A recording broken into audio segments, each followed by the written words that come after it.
ಎಲ್ಲರಿಗೂ ನಮಸ್ಕಾರ. ನನ್ನ ಹೆಸರು ಅನಂತ್ ಅಂತ, ಪ್ರಾಪರ್ ಚನ್ನಪಟ್ಟಣ. ನಾನಿವತ್ತು ಬಲರಾಮೇಗೌಡ ಸರ್ ತೋಟದಲ್ಲಿದ್ದೀನಿ. ಸರ್ ಬಂದು ರಿಟೈರ್ಡ್ ಎಸ್ ಪಿ, ಮಂಡ್ಯದಲ್ಲಿ ರಿಟೈರ್ಡ್ ಆಗಿದ್ದಲ್ಲ ಸರ್? Retired S P. ಮತ್ತು ಒಬ್ಬರು ಡಿಪಾರ್ಟ್ಮೆಂಟಲ್ಲಿದ್ದು ರೈತಾಪಿ ವರ್ಗದ ಬಗ್ಗೆ ತುಂಬ ಆಸಕ್ತಿ ಇರುವಂಥ ವ್ಯಕ್ತಿ. ಜೊತೆಗೆ ಅವ್ರ ತೋಟ ನೋಡಿದ್ರು ಕೂಡ ಎಲ್ಲ ಬೆಳೆಗಳೈತೆ, ಬಾಳೆ ಐತೆ, ಅಡಿಕೆ ಐತೆ, ತೆಂಗೈತೆ, ಕಾಳುಮೆಣಸು ಐತೆ. ಮಂಡ್ಯದಲ್ಲಿ ಕಾಳು ಬೆಳೆಯೋದು ಅಷ್ಟು ಈಸಿ ಅಲ್ಲ, ನಮ್ಮ ವಾತಾವರಣಕ್ಕೆ ಈಸಿಯಾಗಿ ಸೂಟ್ ಆಗಲ್ಲ. ಬಟ್ ಬಲರಾಮೇಗೌಡ ಸರ್ ಹತ್ರ ಯಶಸ್ವಿ ಆಗಿದ್ದಾರೆ. ಜೊತೆಗೆ ಅವ್ರ ಆಸಕ್ತಿ ಇದೆಯಲ್ಲ, ಅದಕ್ಕೆ ಒಂದು ನನ್ನ ಕಡೆಯಿಂದ ಒಂದು ಅಭಿನಂದನೆಗಳು ಸರ್. ನಿಮ್ಮ ಆಸಕ್ತಿಯಾಗಿ ಎಲ್ಲ ರೈತರುಗಳು ಅವ್ರ ಎಕರೆ, ನೀವು 30 ಎಕರೆ ಇಟ್ಕೊಂಡು ಇಷ್ಟು ಪ್ರಮಾಣದಲ್ಲಿ ವ್ಯವಸಾಯ ಮಾಡ್ತಾಯಿದ್ದೀರಿ. 1 ಎಕರೆ 2 ಎಕರೆ ಇರುವಂಥ ರೈತರುಗಳು ಅವ್ರ ಸರ್ನ ಫಾಲೋ ಮಾಡಿದ್ರೆ ತುಂಬ ಹೆಲ್ಪ್ ಆಗುತ್ತೆ ಸರ್. ನಿಮ್ಮ ಅನುಭವಗಳು? ನಾನು ಬಲರಾಮೇಗೌಡ ಅಂತ, ಎಸ್ ಪಿ ರಿಟೈರ್ಡ್. ನಾನು ನಿವೃತ್ತಿ ಆದಮೇಲೆ ನಾನು ವ್ಯವಸಾಯನೇ ಆರಿಸ್ಕೊಂಡೆ. ಬಟ್ ಇದು ವ್ಯವಸಾಯ ಮೊದಲು ಭಾಳ ಕಷ್ಟ ಇದೆ. ಗಾದೆ ಮತ್ತು ಸತ್ಯ ಇದು. ವ್ಯವಸಾಯ ನಾನು ಸಾಯ ನೀನು ಸಾಯ, ಮನೆ ಮಂದಿ ಎಲ್ಲ ಸಾಯ ಅಂತ. ಆದರೂ ಒಂದು ಛಲ ಬಿಡದೆ ನಾವು ಮಾಡ್ತಾಯಿದ್ದೀವಿ. ಈಗ ಪ್ರೋಗ್ರೆಸ್ ಬರ್ತಾ ಇದೆ. ನಾನು ಅಡಿಕೆ, ಕಾಳುಮೆಣಸು, ತೆಂಗು, ಬಾಳೆ ಎಲ್ಲ ಹಾಕಿದ್ದೀನಿ. ಮತ್ತು ಈಗ ಎಲ್ಲವನ್ನು ಒಂದು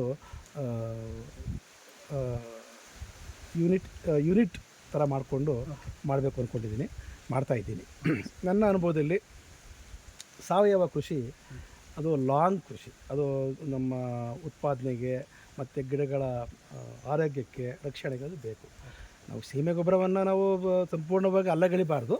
ಆದರೆ 70% ಆದರೂ ನಾವು ಸಾವಯವ ಕೃಷಿ ಹೋಗಬೇಕು, 30% ನಾವು ಇದಕ್ಕೆ ಹೋಗಬೇಕು. ನಾನು ಈ ಕೃಷಿ ಮಾಡಿದಾಗ ನಾನು ಸಾವಯವಕ್ಕೆ ನಾನು ತುಂಬ ಬೆಲೆ ಕೊಟ್ಟೆ. ಅದರಲ್ಲಿ ನಾನು ಯಾವುದೇ ಕಂಪ್ನಿಯ ಹೆಸರುಗಳನ್ನು ಅವಹೇಳನ ಮಾಡೋದಿಲ್ಲ. ಆದರೆ ಎಲ್ಲ ಕಂಪ್ನಿಯ ಉತ್ಪನ್ನಗಳನ್ನು ಬಳಸಿದ್ದೇನೆ. ನನಗೆ ನಿರೀಕ್ಷಿತ ನನಗೆ ರಿಸಲ್ಟ್ ಸಿಕ್ಕಿಲ್ಲ ನನಗೆ. ಆದರೆ ಭೂಮಿ ಸುಧಾ ಇದನ್ನು ಆಡ್ಸ ಪ್ರಾಡಕ್ಟ್ ಬಳಸಿದೆ. ನಿಜವಾಗಿಯೂ ಈ ತೋಟ ಹಾಳಾಗಿತ್ತು. ಆಲೆ ಎಲ್ಲ ಇಡಮಂಡಿ ರೋಗ ಬಂದು ಎಲ್ಲ ತೋಟ ಇದೆಲ್ಲ ಸುಳಿಯೆಲ್ಲ ಕೂಡಿತ್ತು. ಮತ್ತು ಗಿಡನೇ ಬದುಕ್ತಾ ಇರಲಿಲ್ಲ. ನೀವು ಬಂದು ನನಗೆ ಒಂದು ತೋಟ 1 ವರ್ಷ ಕೊಡಿ ಅಂತ ನನಗೆ ಹೇಳಿದ್ರೆ ಕೊಟ್ಟಿದ್ದೆ. ಚೆನ್ನಾಗಿ ಮಾಡಿದ್ದೀರಾ, ಇಳುವರಿ ಚೆನ್ನಾಗಿ ಬಂದಿದೆ. ಸುಮಾರು ಅದರಲ್ಲಿ ಒಳ್ಳೆ ಇಳುವರಿನೂ ಬಂದಿದೆ. ಅಡಿಕೆ ಚೆನ್ನಾಗಿದೆ, ಬಾಳೆ ಚೆನ್ನಾಗಿದೆ, ಮೆಣಸು ಚೆನ್ನಾಗಿದೆ. ಇದು ವಾಟ್ಸಪ್ ಬಗ್ಗೆ ನನಗೆ ಅತೀವ ಇದಿದೆ, ನಂಬಿಕೆ ಇದೆ. ನನಗೆ ಒಂದೇ ಪ್ರಾಡಕ್ಟು, ನಾನು ಬೇರೆ ಎಲ್ಲ ಒಂದು 4-5 ನಾನು ಬಳಸಿದ್ದೀನಿ, ಹೆಸರು ಬೇಡ. ಅದರಲ್ಲಿ ನನಗೆ ಉತ್ತಮವಾಗಿ ನನಗೆ ಫಲಪ್ರದ ಕೊಟ್ಟದ್ದು, ಸ್ಪಂದನೆ ಮಾಡಿದ್ದು, ನನ್ನ ಉತ್ಪಾದನೆಯನ್ನು ಹೆಚ್ಚಿದ್ದು ಈ ವಾಟ್ಸಪ್ ಭೂಮಿ ಸುಧಾ. ಇದನ್ನು ನಾನು ಬಳಸ್ತಾಯಿದ್ದೀನಿ.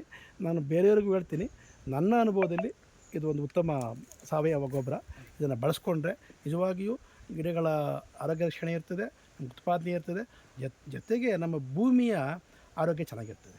ಭೂಮಿಯ ಆರೋಗ್ಯ ಚೆನ್ನಾಗಿದ್ದರೆ ನಮಗೆ ಮುಂದೆ ಎಲ್ಲನೂ ಭೂಮಿ ಆರೋಗ್ಯ ಚೆನ್ನಾಗಿರುತ್ತೆ. ಕಾಳುಮೆಣಸು ಹತ್ರದಲ್ಲಿ ಬಂದು ತೋರಿಸಿ ಸರ್. ನೋಡಿ, ಅದ್ಭುತವಾಗಿ ಸೆಟ್ಟಿಂಗು. ಒಳ್ಳೆ ಮಲೆನಾಡು ನೋಡ್ದಂಗೆ ಆಗ್ತೈತೆ ಮಂಡ್ಯದಲ್ಲಿ. ಹೌದು, ಇದು ನೋಡಿ ಎಷ್ಟು ತುಂಬ ಚೆನ್ನಾಗಿ ಸೆಟ್ ಆಗೈತೆ ಅಲ್ಲಿ. ನೋಡಿ ಇದು ಎಷ್ಟು ಪಾಲಕಲ್ಲಿ ಎಷ್ಟು ದೊಡ್ಡದಾಗಿದೆ ನೋಡಿ. ಅಲ್ಲಿ ಕೊಡಿ ಸರ್. ಇದು ನೀವೇ ಹೇಳಿ, ನೀವೇ ಹಾಕ್ಸಿ, ನೀವೇ ಡ್ರೆಂಚ್ ಮಾಡಿ, ನೀವೇ ಹಾಕ್ಸಿದ್ದು. ಇದು ನಿಮ್ಮ ಒಂದು ಫಲಶ್ರುತಿ. ಅದಕ್ಕೆ ಒಂದೇ ಗಿಡ ಅಲ್ಲ, ಎಲ್ಲ ಗಿಡಗಳನ್ನು ಸರ್ ತೋರಿಸ್ತಾರೆ ನೋಡಿ.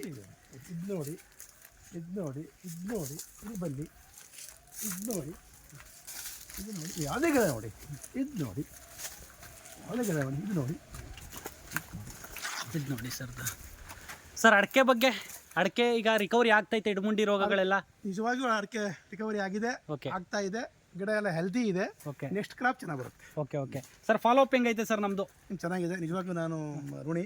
ಬೇರೆ ಯಾರು ಪ್ರಾಡಕ್ಟ್ ಕೊಡ್ತಾರೆ, ಯಾರು ಫಾಲೋ ಅಪ್ ಮಾಡೋದಿಲ್ಲ. ಸರ್ ಕೊಟ್ಬಿಟ್ಟ ತಕ್ಷಣಕ್ಕೆ ಅವರ ಬಿಸ್ನೆಸ್ ಮುಗಿದ ತಕ್ಷಣ ಓಡ್ತಾ ಇರ್ತಾರೆ.